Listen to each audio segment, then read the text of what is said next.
What's up guys, Pro Creek here, and I'm back with another video, but before I start today's video, I'm going to talk about why I haven't been uploading lately, and it's because last semester during high school, I had a very tough schedule, and I didn't have time to upload a lot of videos, but this semester I have a pretty easy schedule, and I should be able to upload videos, so I finally figured out a schedule of how I could upload videos, and I'm going to be uploading every single Saturday, so make sure to check back in every single Saturday for a video. And yeah, I hope you guys enjoy today's video, and let's get into it. Alright, so in today's video, we're going to be talking about shaky head fishing. You know, it's probably one of the best tactics to catch those fish that are not really biting, and it's just probably one of my favorite ways to catch fish. So let's go ahead and get into this video. Alright, so let's go ahead and talk about the equipment that you use for shaky head fishing. And the first equipment that I like using are spinning rods, of course. I usually rig this spinning rod up with either 50-pound braid or 30-pound braid, with usually like a 10-pound or 12-pound leader. And this is a 6'8" medium action rod. This is a quantum spinning reel. It's pretty nice. I don't really have braid on it right now, but I definitely prefer using a shaky head on a spinning rod. But you can also use it on a baitcaster, you know? A lot of people are scared to use shaky heads on a baitcaster. If you don't have a baitcaster, go ahead and use it. This is a 7-foot medium heavy this is a 7-to-1 lose. Pretty nice reel, and I just use straight up fluorocarbon on this. Usually 12-pound fluorocarbon or anything lighter than that. Anything over 12-pound I think is a little bit too much for a shaky head. So yeah guys, let's go ahead and talk about how to rig it and what baits to use on a shaky head. Alright, let's talk about how to rig it and what baits to fish on it. You know, there's tons, and I mean tons of different shaky heads that you can use.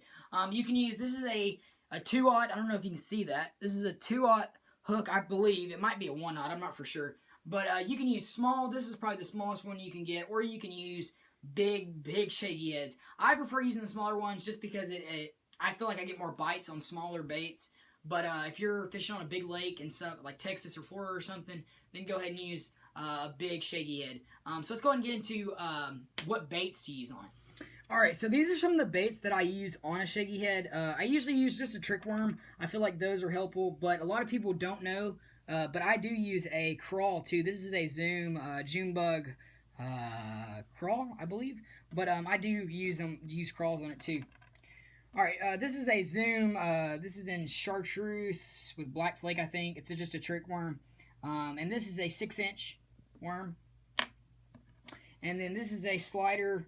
I'm not for sure what color this is in. It doesn't say. Looks like maybe not really a bubblegum, but more of a pinkish color with kind of an orange back. You can't really tell. But it's 6-inch. I love using smaller baits for shaky head just because they, like I said, I think I get more bites on it. Now this is another slider worm that I love using with shaky heads. This is probably my favorite shaky head worm. So I'm going to show you how to rig this shaky head up. Now what you want to do is you want to take this head and rip it off. I know a lot of people don't do that, but I took this head and I ripped it off, and what I'm going to do is I'm going to rig it up. I'm going to, well, if I can get that in there, put this screw in there and twist it around, if that makes sense. I don't know if you can kind of tell. Put the screw in there, twist it around just like that until you can get the bait all up on there. Just like that. Alright. So now what you're going to do, and I kind of messed it up, but you get the point. And then what you want to do is you want to basically rig it like a Texas rig, and you want to see where that goes in at. And rig it like a Texas rig. And there you go, guys. That's how you rig a shaky head. And what it's going to do in the water is it's going to stand up like that, basically. It's going to stand up. I know it's a shadow right there, but that's what it's going to do whenever you fish in the water. And let's talk about where to fish it and how to fish it. So the last thing that you need to know is where to fish it and how to fish it. How to fish it is basically pretty simple. It's basically a shaky head. That's how you fish it. You cast it out there and you basically just shake your rod. Let me grab a rod like this. You might be able to tell a little bit more. But all you do is you just shake your rod like that, and that'll cause a lot of action on the shaky head. Or you can just do like a worm retrieve where you just lift it up and let it fall back down. It's just your personal preference on how to use it. And the last thing I want to talk about is where to fish it. I like fishing shaky heads around rocks. I get the most success around rocks and stuff, but that's usually where I like fishing them at. And yeah, I think that's about it. Yeah, I'm pretty sure that's it, guys. So if you enjoyed this video, make sure to like, comment, and give it a subscribe So hit the subscribe button, and make sure to comment, guys. I love reading you guys' comments. I love commenting back to you. And again, guys, thank you so much, and Pro Creek out.